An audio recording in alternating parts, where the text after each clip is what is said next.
अपरिहार्य गर्भपात को समझ रहे थे।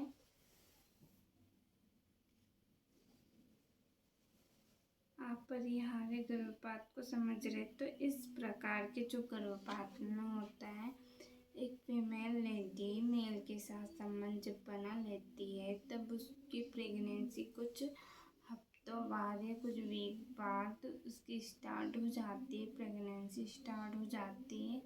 फिर उसके बाद उसको उस बच्चा भी विकसित होने लगता है,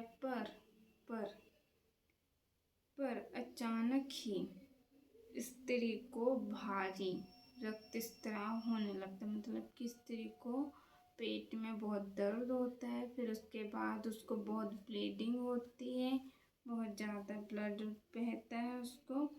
फिर जो उसकी गर्भाशय ग्रीवा होती वो ऐसी होती, ठीक है, बंद रहती है। फिर क्या होता है, जब उसको अत्यधिक रक्तस्राव होता है ना तो ऐसी खुल जाती है, और जो रक्तस्राव होता है वो उसके थ्रू पास आउट हो जाता है, बहने लगता है, जो कि भ्रूण को जो गर्भाशय ग्रीवा होती है हमारी, वो तब खुलती है जब बच्चा बाहर आने वाला होता है। कहते हैं ना, जब एक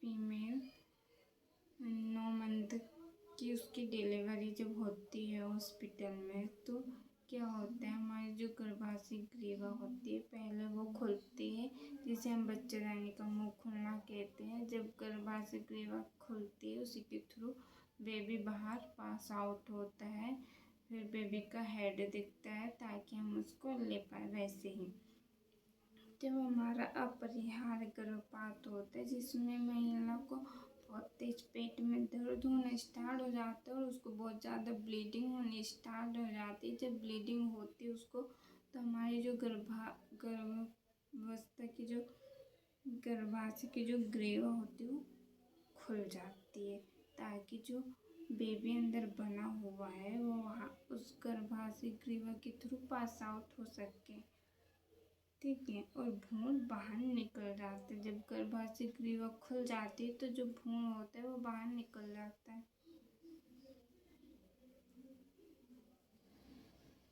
इस स्थिति में महिला को पेट में बहुत तेज ऐंठन होती है,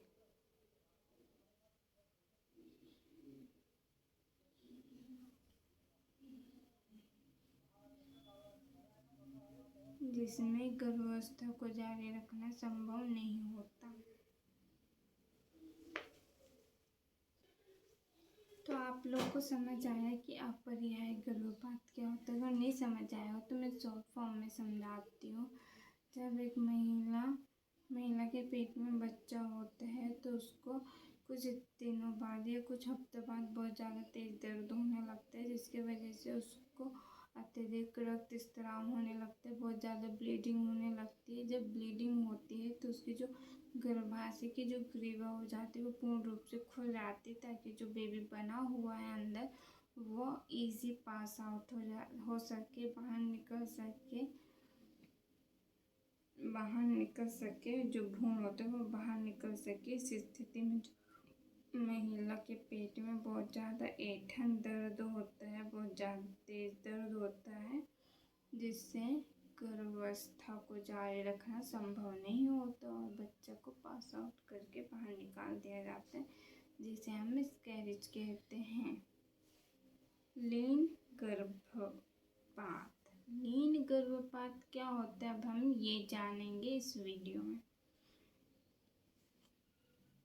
गर्भपात का वह प्रकार जिसमें गर्भस्थ शिशु की मृत्यु हो जाती है परंतु यह यूटेरस से बाहर नहीं निकलता है, लीन गर्भपात कहलाता है। इस प्रकार के गर्भपात के दौरान गर्भस्थ शिशु मृत्यु के बाद भी यूटेरस में ही रुका रहता है। लीन गर्भपात को कहते हैं। लीन गर्भपात हम ऐसे भी समझ सकते हैं कि एक महिला प्रेग्नेंट हो चुकी है और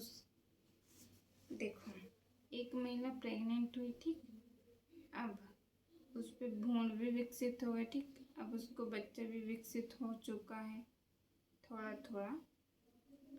पर कुछ ऐसी सिचुएशन आती है जिसके कारण जो हमारा गर्भ होता है उसमें ही बच्चा मर जाता है, और मर जाता है तो वो बाहर नहीं निकल पाता है, वो हमारे यूटेरस में ही रह जाता है। इसे हम लीन गर्भपात कहते हैं। अब आता है हमारा लास्ट 6, विषक्त गर्भपात। क्या होते देखते हैं। जब गर्भपात के साथ यूटेरस एवं इसके कॉन्ट्रैक्ट्स में संक्रमण के लक्षण उपस्थित हो तो, जब गर्भपात के साथ यूटेरस एवं इसके कॉन्ट्रैक्ट्स में संक्रमण के लक्षण उपस्थित हो तो इसे विषक्त गर्भपात कहते हैं। मतलब कि अगर हमारे गर्भपात में किसी भी प्रकार का संक्रमण हो रहा है तो यह विषक्त गर्भपात कहलाता है।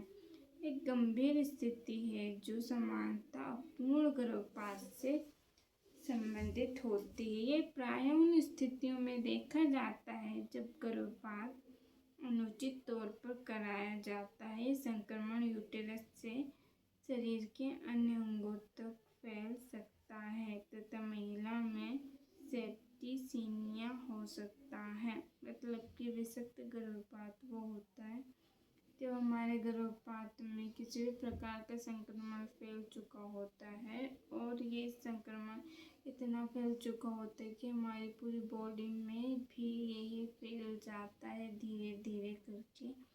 और जब ये इतना फैल जाता है तो महिला को सेप्टिसीमिया भी हो सकती है। सेप्टिसीमिया एक बीमारी होती है जो महिला को हो सकती है। तो ये है हमारा विषक्त गर्भपात। तो ये हमने गर्भावस्था के मतलब कि गर्भपात के प्रकार देखे 6। अब हम आगे के वीडियो में गर्भपात के लक्षण देखेंगे। जब तक के लिए बाय।